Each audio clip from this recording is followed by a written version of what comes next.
কোনো কিছুই ভালো না। আমি আমার প্রত্যেকটা ভিডিওতে একটা কথা বলি যে ছাত্রদের জায়গা হচ্ছে college campus, school campus, tuition, coaching, সেগুলোতে তোমরা মনোযোগ দাও। রাষ্ট্র পরিচালনার জন্য এই মুহূর্তে সরকার মাঠে আছে। এই মুহূর্তে আওয়ামী লীগের নেতাকর্মীরা রাস্তায় নাই যে আমরা সবাই দল বেঁধে গিয়া তাদেরকে প্রতিহতের চেষ্টা করবো। তো আজকে রিক্সাওয়ালাদের সাথে এই যে ছাত্র পরিচয়ে একটু ভাব নিতে যায়, এই যে তোমাদেরকে আমি দেখলাম যে চা দোকানের যে বেঞ্চ থাকে, বেঞ্চ দিয়া তুলা আদর করছে, তারপর হচ্ছে গালাগালি করছে। স্টুডেন্ট আইডি কার্ড দেখানোর পরে এই যে তোমাদেরকে এই লেভেলে কেলাই, সেটা কি তোমাদের জন্য ভালো হলো না খারাপ? আরে ভাই, যারা ব্যাটারিওয়ালা রিক্সাওয়ালা তাদের তো পরিবার চলতে হবে। এখন আমাদের বাংলাদেশে হয় কি, আগের সরকারগুলো যা করে ডক্টর ইউনূসের সরকারও তাই করে। এখন এটা কেন করে আমি সেটারও প্রতিবাদ জানাই। একটা সিস্টেম থাকা উচিত। ঢাকা শহরে বলেন, সারা বাংলাদেশে বলেন, যে অটোরিকশা, লক্ষ লক্ষ মানুষ এই অটোরিকশা চালাইয়া তাদের সংসার চালায়। হুট করে আপনি রাতারাতি বলবেন যে অটোরিকশা বন্ধ। তো এই মানুষগুলোর জন্য বিকল্প কর্মসংস্থান আপনি কি ব্যবস্থা করছেন? এমনি আইনশৃঙ্খলা পরিস্থিতি খারাপ, চুরি ছিনতাই ডাকাতি দেশে চলে, আপনি হুট করে অটোরিকশা বন্ধ করে দিলেন। লক্ষ লক্ষ মানুষ রাতারাতি বেকার, তারা শহরে থাকে, বাসা ভাড়া আছে, বাচ্চাদের পড়াশোনা আছে, তো এগুলো রাতারাতি কই যাবে?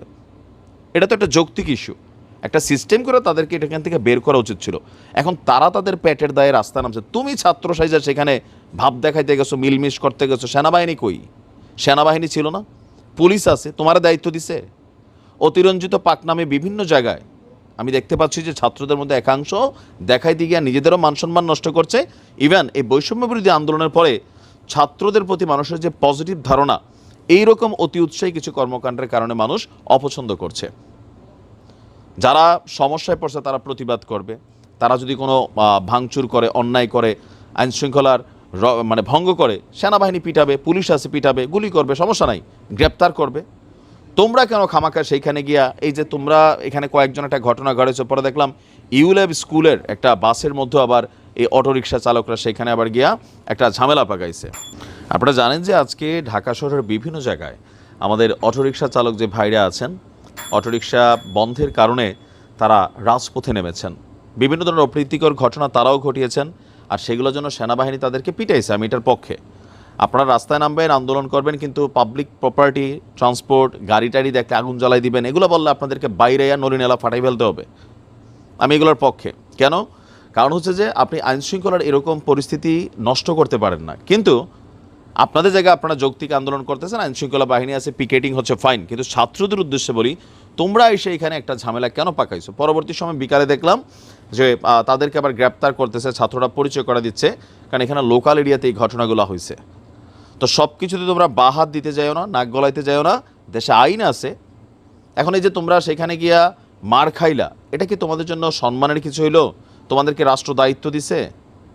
সব কিছুতে বাম হাত দিতে গেলে তোমাদের বুঝতে হবে যে কোন জায়গায় থামা উচিত, কাদের ব্যাপারে নাক গলা উচিত। তারা রিক্সাওয়ালা ভাই, এদের পেটে লাথি পড়ছে। তুমি সেখানে আইডি কার্ড দেখে ছাত্র ভাব দেখালে তো তোমার তো মারবে, এটা তো খুব সিম্পল। তো যাবা কেন? অনেক কিছু তো অতিরঞ্জিত হচ্ছে, এগুলো ব্যালেন্স করা দরকার।